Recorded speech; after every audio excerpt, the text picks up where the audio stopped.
épisode, Sanem ne veut pas que Khan s'en aille et l'abandonne, encore une fois. Alors elle lui demande d'arrêter, mais il s'en va avec elle.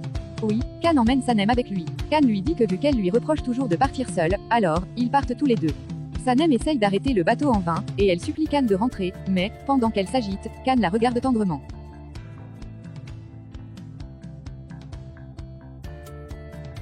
Alors, Sanem veut sauter, mais elle réalise qu'elle a les vertiges, et elle s'assoit. De leur côté, Denise et Boulout se demandent où se trouve Sanem, qui est partie sans laisser de crème.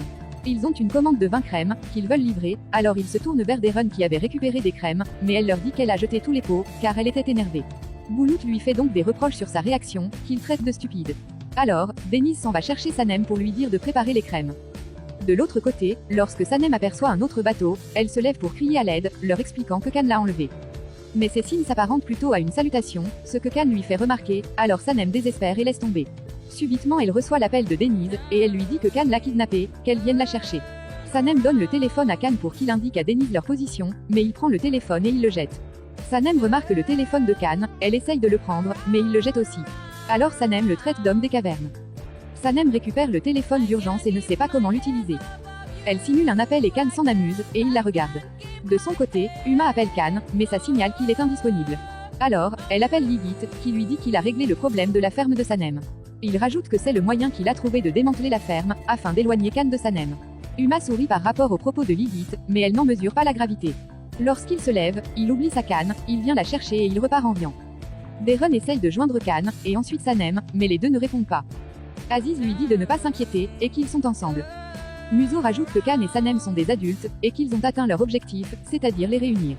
JJ décrète la journée fériée, mais Darren n'est pas du même avis, elle leur dit que leur objectif est la création de la marque de Sanem. Au même moment, Lilith arrive, et il demande où se trouve Sanem. Alors, JJ lui dit qu'il l'a mangé, ce qui amuse Muzo et JJ lui-même. Darren lui dit de s'asseoir, que Sanem arrive, car ils doivent travailler. De son côté, Sanem commence à lui faire des reproches, et elle lui dit qu'elle va finir par sauter du bateau. En réponse, Khan lui envoie un baiser, et Khan sourit. Le petit groupe continue de travailler sur la marque de Sanem, avec Lilith à côté qui se rappelle de Khan et Sanem, en train de flirter ensemble. Ils discutent des problèmes de l'agence, et Lilith les écoute très attentivement. Ils décident de fabriquer par eux-mêmes, les crèmes en suivant la formule de Sanem. Pendant que les autres ne sont pas là, Lilith se renseigne auprès de Muzo, pour savoir qui est Seren, et Muzo lui dit que c'est une femme du village, qui revend les crèmes de Sanem à prix d'or. Lilith est alors illuminée par une idée diabolique, et il sourit. Khan arrête son bateau en pleine mer, au milieu de nulle part, et il demande à Sanem d'avoir une réelle discussion franche. Khan lui offre un bijou pour cheveux avec un albatros gravé dessus, il le lui met sur ses cheveux. Sanem lui dit qu'il ne peut pas abandonner son père, et l'agence. Elle ne lui parle pas de ses sentiments, et lorsque Khan lui demande de finir ses phrases, elle lui dit qu'elle a tellement faim. De l'autre côté, Uma n'est pas concentrée sur la lecture de son livre, alors elle se met à faire un ménage express pour tuer le temps. Lilith met à exécution ses plans diaboliques, en se rendant dans la boutique de Seren. Il se fait passer pour un client qui veut les crèmes, mais le mari de Seren lui dit que les crèmes seront là bientôt. Ensuite, Lilith fait allusion aux crèmes qui ont été dévalisées, et le mari lui dit que Seren est traumatisé. Lilith lui dit qu'il a eu un conflit similaire au sien, jusqu'à la faillite de son entreprise, ce qui est un pur mensonge. Le mari de Seren lui dit qu'il va porter plainte, alors, Lilith lui propose de signaler l'incident avec le dossier que lui, Lilith, a ouvert récemment. Lilith rajoute que Sanem et son équipe fabriquent les crèmes dans une ferme, de façon clandestine, sans hygiène et sans technologie. Il rajoute qu'ils sont en train d'en fabriquer à l'instant. C'est ainsi que le mari de Zance avec Emir qui s'est rendu dans une concession automobile, pour vendre sa voiture. Il signe le contrat pour matérialiser l'acte de vente, et au même moment, le directeur demande si les CV des candidats pour le poste de commercial sont prêts. Le recruteur lui dit qu'après examen, aucun candidat ne répond aux critères. Cependant, Emir ayant remarqué ce papa et son fils recherchant une bonne voiture, se lève et va à leur rencontre. Alors, Emir commence à lui parler des voitures, et il fait essayer une voiture au fils. Le directeur observe la scène, et il est conquis par le talent de conviction de Emir. Emir signale au client qu'il y a un très bon rapport qualité-prix, ce qui intéresse le père et le fils. C'est ainsi que Emir conclut la vente de cette voiture, devant le directeur. Emir dit au directeur qu'il est intéressé par le poste de commercial. Mais, le directeur ayant remarqué sa montre, lui dit qu'elle vaut un salaire annuel trop élevé. Alors, Emir lui demande de ne pas se méprendre, et il lui réitère son intérêt pour le poste, et surtout, sa passion pour les voitures. Tout le petit groupe est de retour à la ferme, mais, il se demande où se trouvent Khan et Sanem.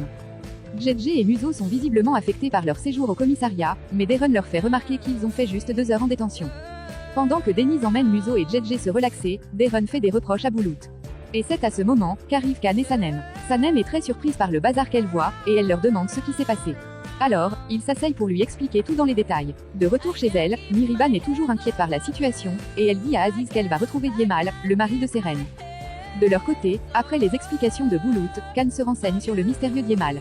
Deren déplore le fait qu'ils sont en retard sur le processus d'obtention du brevet, mais Khan lui fait savoir qu'ils ne sont pas en retard, et Sanem leur dit qu'elle a donné son âme pour ces crèmes, que personne ne pourra les prendre. Émir attend sa femme à la sortie de son travail, Leila arrive aussitôt et elle l'embrasse. Émir lui dit qu'il a trouvé un travail en tant que vendeur, ce qui l'étonne grandement. Il lui dit aussi qu'il a vendu sa voiture, et Leila a de la peine pour lui, car Émir tenait beaucoup à elle. Leila est très heureuse pour son mari et elle l'embrasse, ils vont prendre le bus pour se rendre à la ferme. Quant à Yigit, il marche très bien en jouant avec sa canne, sans savoir qu'il est suivi par un détective. Il appelle Sanem, qui ne répond pas, et il s'amuse de la situation. Sanem est triste de voir qu'ils ont tous saccagé dans son laboratoire, et elle s'inquiète qu'ils lui prennent ses crèmes. Khan lui dit qu'il ne les laissera pas faire, qu'il ne permettra à personne de lui faire du mal. Khan lui demande si elle a confiance en lui, Sanem répond par la positive. Alors, il lui dit de continuer à faire ce qu'elle aime et à fabriquer ses crèmes, qu'il se charge du reste. Khan appelle Métine, il lui signale qu'ils ont un problème à la ferme, et il lui explique. Depuis sa voiture, Yigit appelle Boulout, qui lui dit qu'ils ont été arrêtés à cause des crèmes, mais qu'ils ont déjà été relâchés, grâce à lui. Yigit est surpris et Boulout lui dit qu'il semble oublier qu'il est avocat. Que tout ce qui touche à Sanem, le touche aussi, et qu'il ne lui arrivera rien. Yigit est contrarié, car son plan a été interrompu par Boulout, alors Yigit le maudit. Émir apporte du jus de fruits à Khan et Aziz. Il demande à son père de ne pas se fâcher, car il a sa fierté. Émir leur demande pardon de leur avoir caché le fait qu'il était au chômage. Aziz leur rappelle la loi des 3 mousquetaires, qui est, un pour tous, et tous pour un. Khan demande à Émir s'il est sûr de ce nouveau travail, qu'avec leur père, ils chercheront quelque chose de mieux. Mais Émir leur dit non, qu'il veut prendre soin de lui tout seul. Khan leur dit qu'il a aussi vendu le bateau, que cet argent servira pour la maison de Leila et de Émir, aussi pour la santé de son père. Aziz apprécie le sens des responsabilités dont fait preuve son fils Khan, et il s'en va retrouver sa Mihriban en dansant. Sanem se joint à Denise pour faire des cookies, et Leila constate la joie débordante de Sanem. Khan propose à Émir de rester dormir, vu qu'ils boivent de l'alcool, mais Émir lui dit que Leila ne boit pas, car ils essayent de lui faire un neveu. À cette nouvelle, Khan est très excité, et il embrasse son petit frère. Pendant que Khan raconte à Émir son aventure en bateau avec Sanem, de son côté Sanem raconte à Leila et Denise son aventure en bateau avec Khan. D'un côté Khan réalise qu'il a manqué à Sanem, et de l'autre côté, Sanem réalise que Khan est très sensible.